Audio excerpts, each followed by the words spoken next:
I now know that conflict is just a part of running a business. And having those trusted people like attorneys on my side makes me feel so much better each day as I'm working with clients and setting those expectations. So fear of conflict should not hold you back from setting clear expectations.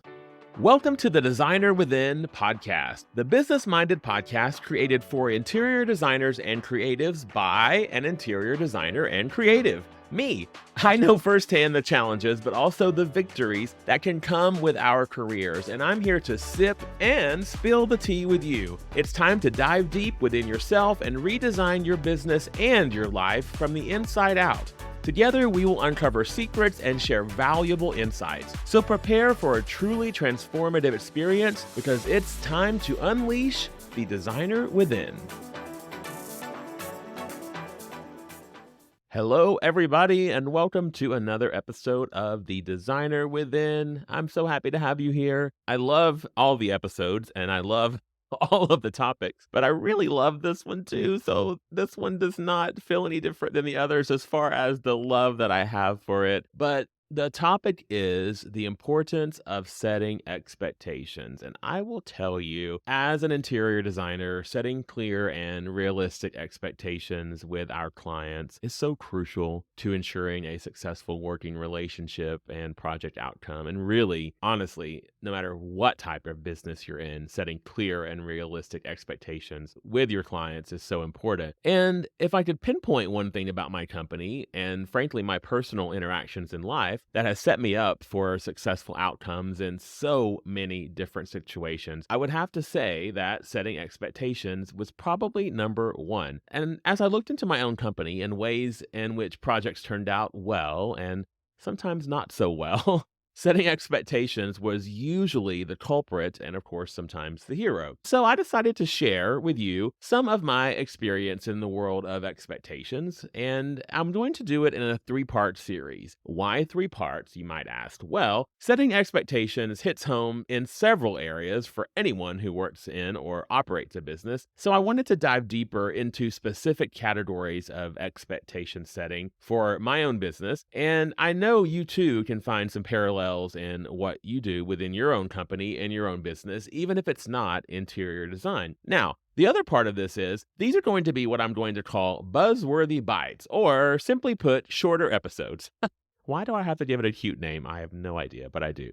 So buzzworthy bites are what I'm calling these episodes, and these are just shorter episodes because I know sometimes you need to just grab some info and run on with your day, but jammed packed with actionable tips and information. So I hope this little mini series that I'm doing meets your expectations and you can find some things to apply to your business because I really do feel that expectations in our business and in our lives is key to our success and great communication. First, let's talk about what the three episodes in this series will be about. First episode today is going to be just my general advice about setting expectations in your business, the fear we have sometimes of setting expectations and why we have that fear, and the positive results of establishing clear expectations. Next week's episode, which continues this setting expectations series, is going to focus on pricing because I feel pricing is one of those linchpins in the process of working with clients. And this starts, by the way,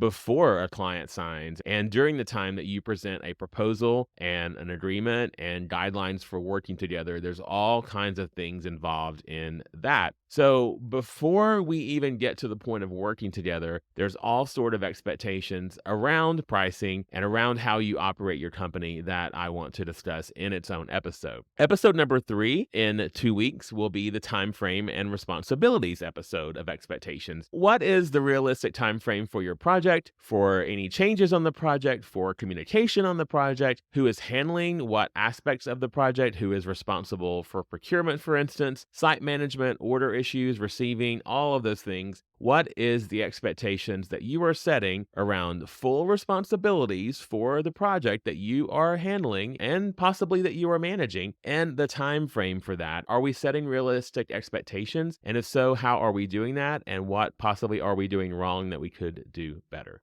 Now, jumping further into this first episode of expectation setting and why it is important and my general advice about setting expectations. When you set expectations, you are eliminating so many variables. You are eliminating undefined outcomes. You are eliminating other parties deciding what they feel the outcome should be. You are eliminating undefined deliverables financially, time frame, responsibilities, and in my industry, so many more things. And of course, as I said before, pricing is a big issue in our industry and is going to be a full topic of conversation in this series. You are also adding so many positive parts to the project journey and to the outcome. You're giving a clear definition of who, what, when, where, and sometimes even why. You are going to have less stress and worry on your part, on your team's part, for vendors, for trades, and for your clients. And you're going to have more trust before, during, and after your project, which means for you as a business owner,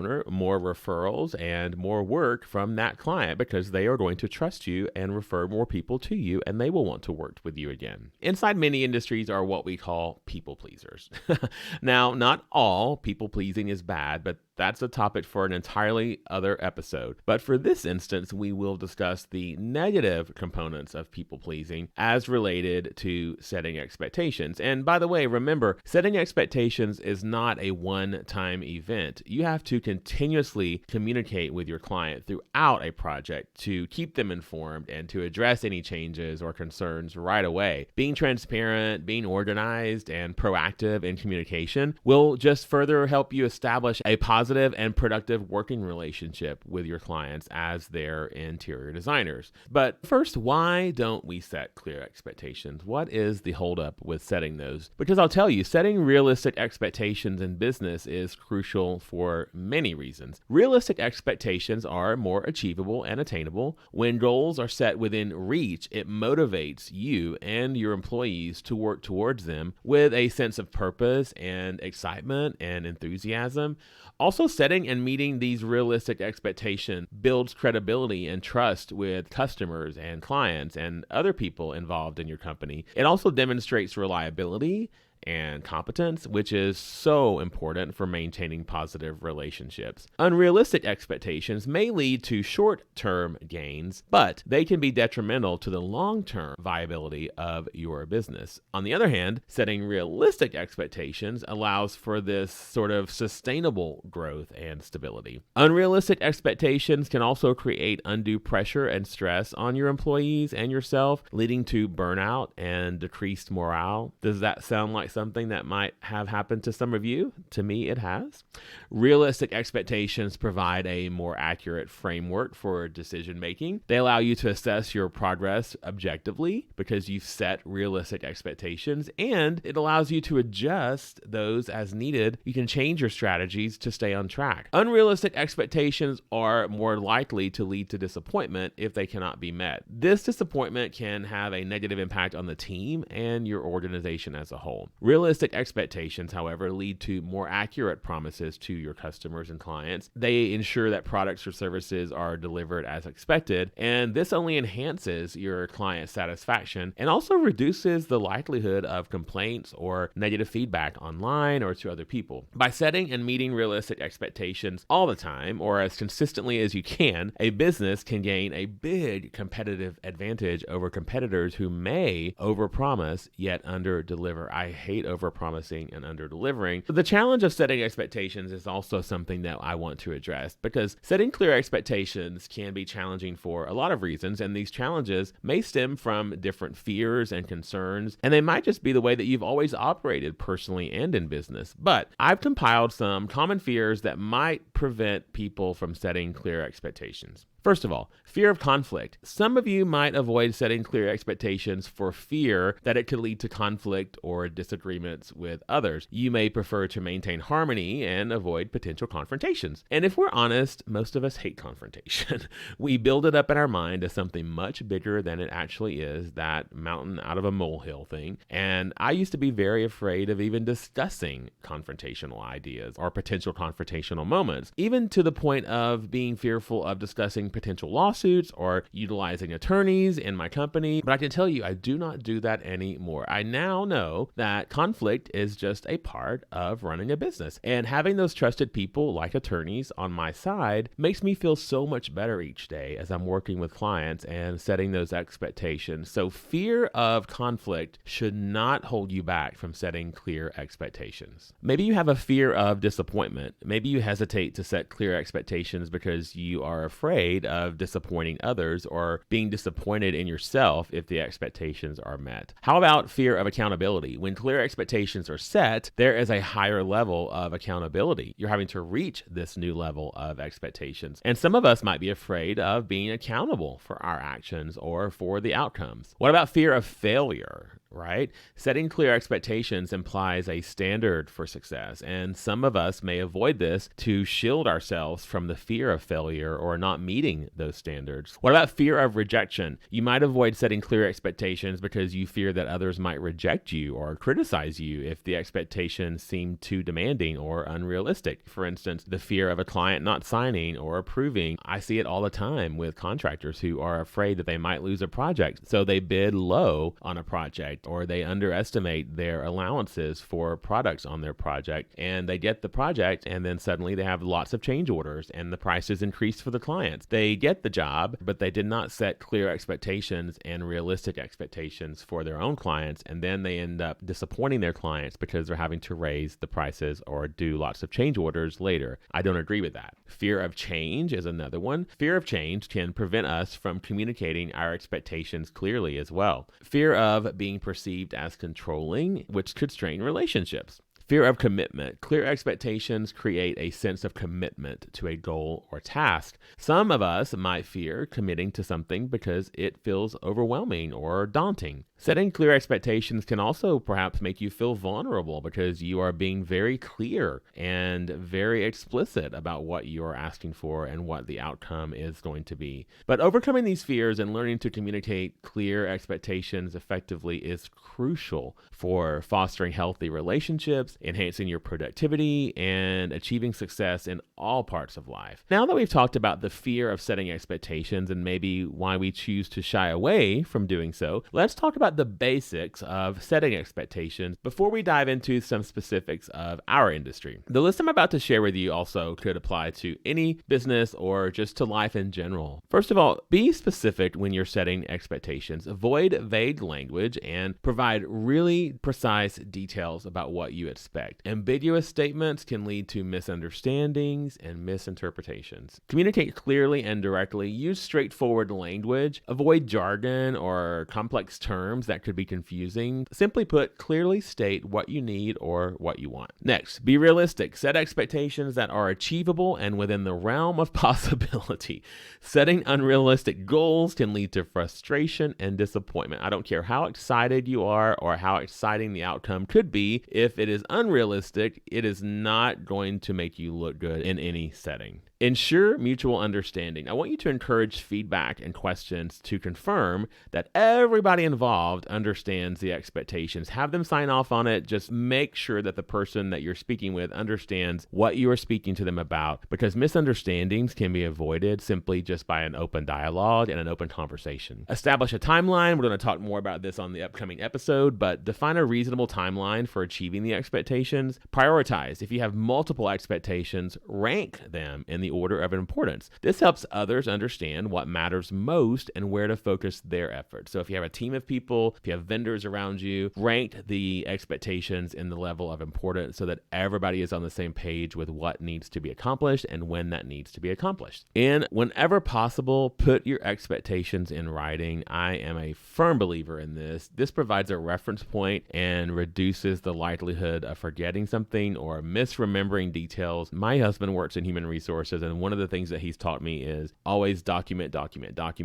conversations, document client meetings, document expectations, document before, during, and after. So please document whenever possible your expectations. Be open to negotiation. This could be hard for some of us because in situations where expectations involve multiple parties, it could be hard to be open to negotiation. I encourage you to at least listen and find that common ground that everyone can agree on. Encouraging ownership. I love this one. I encourage it within my own firm, but when appropriate and when you can, allow people to take ownership of their roles and responsibilities, empowering them to also contribute their ideas and take initiative. I always hire people much smarter than I am, and I work with people much more intelligent than me, so I encourage them always to contribute their ideas and to add to the foundation that I have laid, and that will encourage their ownership in the outcome. Monitor progress. I want you to keep track of progress and offer feedback along the way.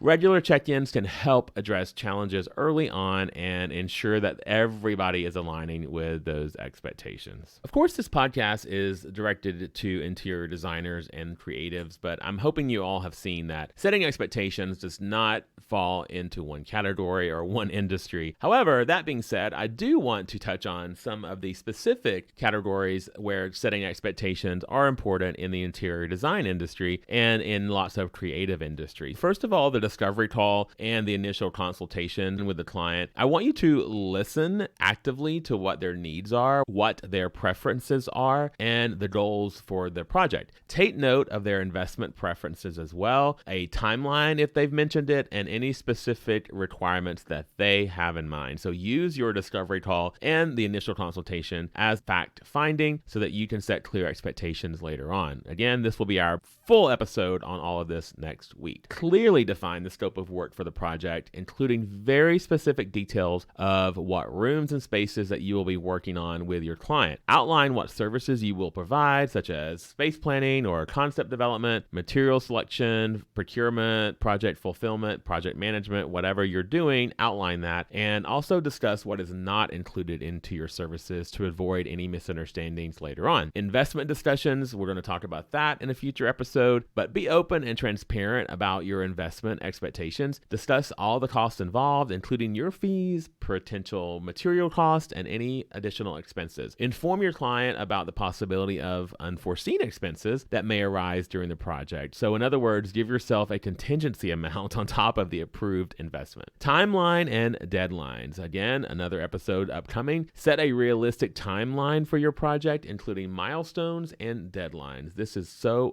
important. If you use a task management system like Asana, it can help you, but be sure to consider any external factors that also might impact the timeline, such as availability of contractors. A lot of us are having that issue now, or material delivery timeframes, and never make guarantees that you cannot fulfill. Communication frequency. I want you to establish how often you will communicate with your client during the project. Regular updates are essential to keep the client informed about progress and to address any concerns promptly. It will also document issues that arise if you should ever need to provide such documentation. So we provide a weekly update to our clients, and then that weekly update gives us a written documentation of everything that occurred during that week. Design preferences and approvals. Discuss the design process and how you will present design concepts to the client. What is your method of presentation? Clarify how many revisions are included in your design presentation and your services overall, and how you charge for any additional changes that the client might request. Collaboration and decision making. Explain the importance of collaboration and decision making during the project. The client's involvement in making choices regarding design is crucial to ensure their satisfaction with the final outcome. It's their house, not yours.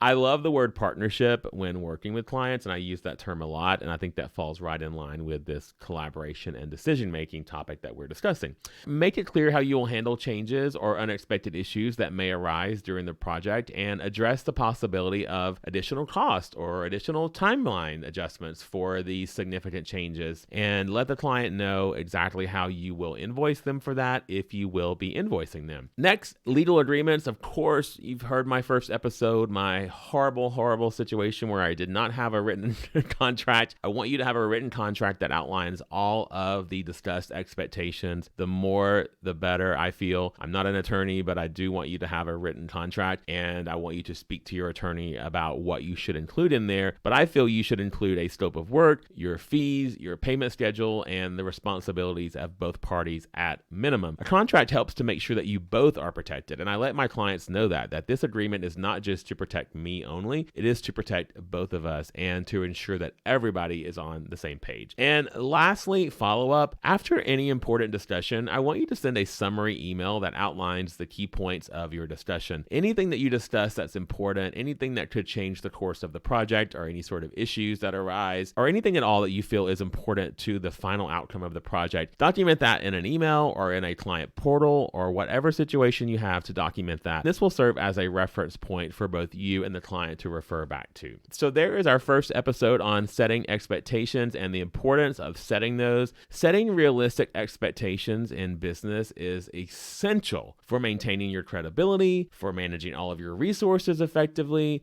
for fostering a positive work environment, and really just ensuring that you have sustainable growth for your company. It helps your business stay grounded when looking for meaningful and achievable goals. And really the goal is to lead to overall success and longevity. This first episode on the importance of setting expectations sets the groundwork for what we're going to work on in the upcoming episodes. Our next episode is going to dive deep into setting expectations around pricing, and we're going to start from your very first point of communication with your client. And then our third part in our series on setting expectations is going to revolve around timeframes and responsibilities. So set those expectations and achieve those goals. And I'll see you on the next episode, my friend.